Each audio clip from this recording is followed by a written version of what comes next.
If you said 2 years ago that we would have a heroin problem in our community, I would have said, you're crazy. Heroin at Home is a Minnesota Partnership production, a co-production of the Minnesota Department of Human Services and Twin Cities Public Television.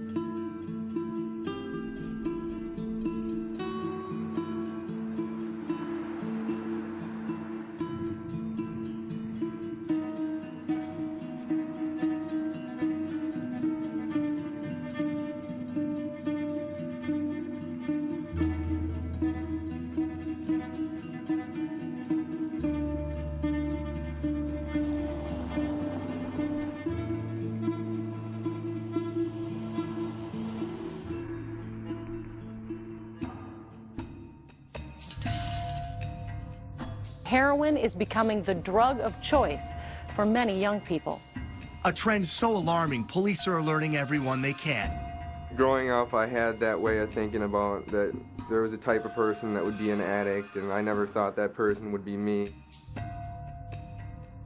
The magnitude of heroin and prescription opiate addiction in the state of Minnesota has never been greater. You're killing yourself, but slowly.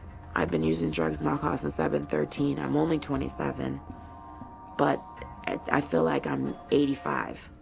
We've seen in the last year a 50% increase in poison center calls related to heroin. And I think denial is a huge part of that, is that you don't ever want to believe that your perfect little child is off shooting up heroin. We have had a couple homicide-related deaths in reference to heroin. And you know, what's frightening is that we're talking about high schools. We're talking about people 14, 15, 16 years old that are getting involved with opiates and then moving on to heroin. The crisis in Minnesota follows a national trend that's been occurring with opioids. The U.S. has 5% of the world's population. We consume 80% of prescription opioid pain relievers. United States Centers for Disease Control and Prevention have basically declared a public health epidemic having to do with opioids. When we've looked at the 4,600 odd people that we have in our opiate treatment programs right now, they cover all 87 counties and all 11 tribes. It is across all classes, all races, in every city in this state. The prescription pill epidemic, a lot of people were using them. And when we got tough on them, they just went to an easier and cheaper and a better high with heroin.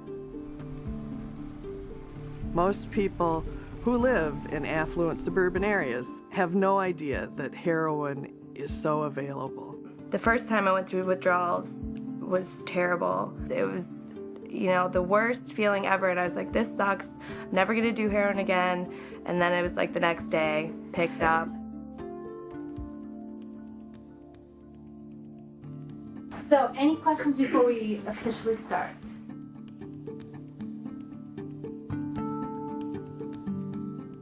I just wish people would understand that it is like a disease. It is a disease, and like that was really hard for my brother to understand. Like he was really upset, and he was like, I just don't understand, like you should be able to stop. And it's like, I know, but I tried to get him to research it, and it's been better, but yeah, it's just kind of hard to get people to see our side of it. So let's talk a little bit about the neuroscience of addiction. Some people like opioids because we've got internal opioid receptors. Why are they there? Because the brain produces opioids, endorphins, and other similar substances. It's part of our pleasure system. So what happens then is if you bathe the brain in what would be massive quantities compared to internally produced substances, the brain tries to normalize itself.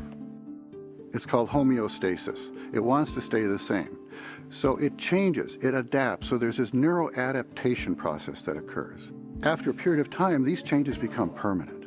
Well, I hate when people say it's a lack of willpower. But one of my best friends drank heavily for a while and then decided to stop. I was like, I don't understand why you don't just stop. You can live without drinking alcohol, and those changes in control don't bother you after, let's say, a year or so. But with opioids, it's different. What happens is if you take away the external opioid, you stop using heroin, you stop using OxyContin, or whatever it is, You have an underperforming internal opioid system. Literally, I did not know how to act when I wasn't high. Like, I didn't know how to talk to people. I didn't know how to work. Like, I did not know how to do anything without being high. You can't experience ordinary pleasure. You don't feel good in your own skin. Every day's a lousy day. It's always gray, and you kind of feel vaguely depressed and irritable. That's what drives people back to using. That is so powerful that in one long-term study, a 30-year study of heroin addicts, people who had been abstinent from heroin for 15 years still had a 25% relapse rate. Just like the pain it causes everybody. I think that for me is the biggest consequence I've had.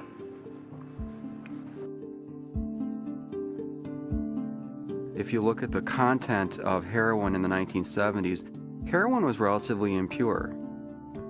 Presently in Minnesota, the purity is very, very high.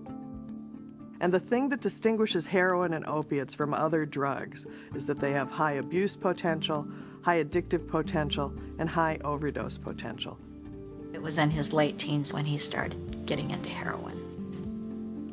You know, when they say addiction is cunning, baffling, and powerful, how can somebody be so upbeat, 1 minute, and then decide to go back on the streets and buy an overdose, probably because he didn't know what the heck he had his hands on.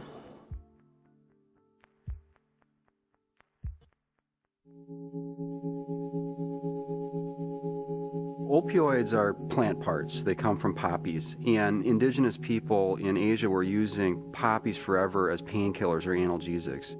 And it wasn't until the early 1800s that the Bayer Corporation, which was located in Germany, identified which plant part was actually the painkiller. And they rolled it out as a manufactured pharmaceutical in the early 1800s. In about 1853, the hypodermic syringe was first developed.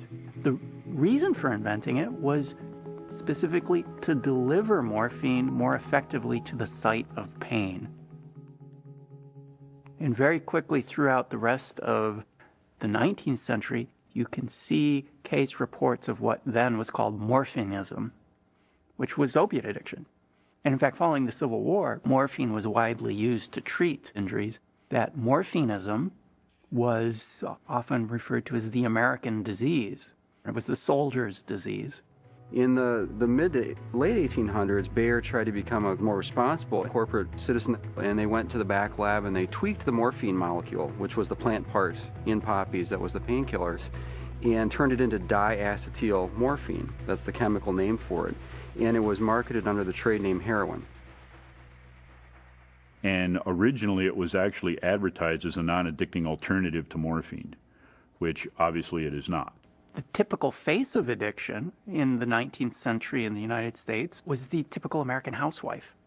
Heroin wasn't the only problem medication or substance for our society, and so the Pure Food and Drug Act was passed in the early part of the 1900s to sort of regulate what was being manufactured and marketed to the U.S. consumers. So there was always opioid abuse occurring, but we just didn't know what to do with people once they were identified as having that problem.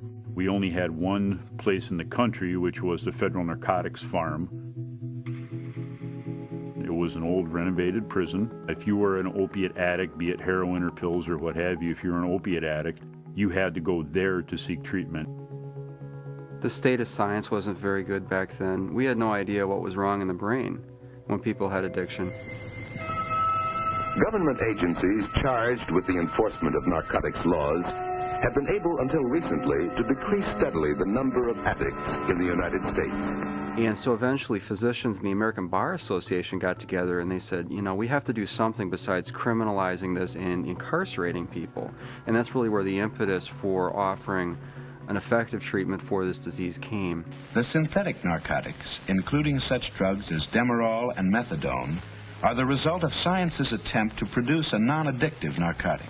The original work with methadone was on the coast. It was at Rockefeller University in New York. It was a husband-wife team, Vincent Dole and his wife, Marie Nieswander. Their hypothesis that the problem with addiction is there was a hormonal problem. Your body makes opioids.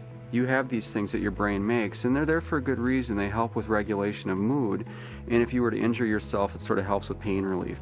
And so they posited that they didn't have enough opioids in their brain. So if they gave them methadone, and they would not need an external sort of source for that in the form of heroin or other opioids. It was a landmark study. It's published in the Journal of the American Medical Association, and they characterized, I think, 22 people who were sort of hopeless opioid addicts who were successfully treated with methadone.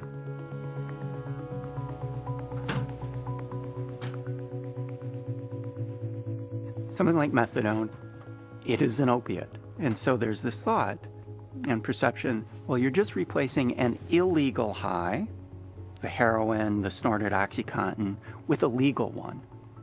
And so why is it any different? Someone who's on a medication to treat that opiate addiction, even though that medication is an opiate, no longer is engaged in that crazy behavior, that obsession of the mind where they're spending all of their time chasing an opiate. We knew it was effective clinically, but we struggled with how to even get it to patients because of all the laws and strictures that existed. You know what? What? Drugs are like that. In the 60s and 70s, it was always a relatively minor problem compared to other substances. So alcohol has always been public enemy number one.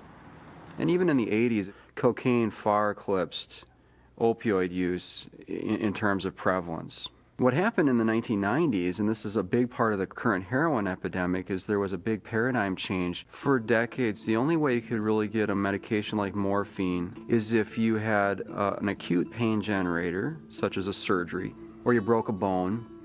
The other place that you could appropriately receive narcotic painkillers is if you were dying.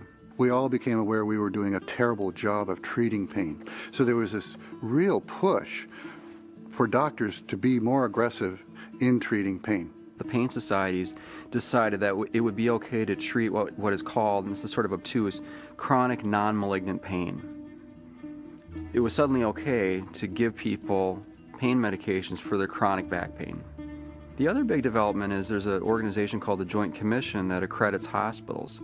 If you are a hospital, you need to have that accreditation to receive payment, typically from Medicare as well as other health insurance companies. And the Joint Commission appropriately recognized in the 1990s that acute pain was undermanaged. So the Joint Commission mandated that we ask about pain as a fifth vital sign.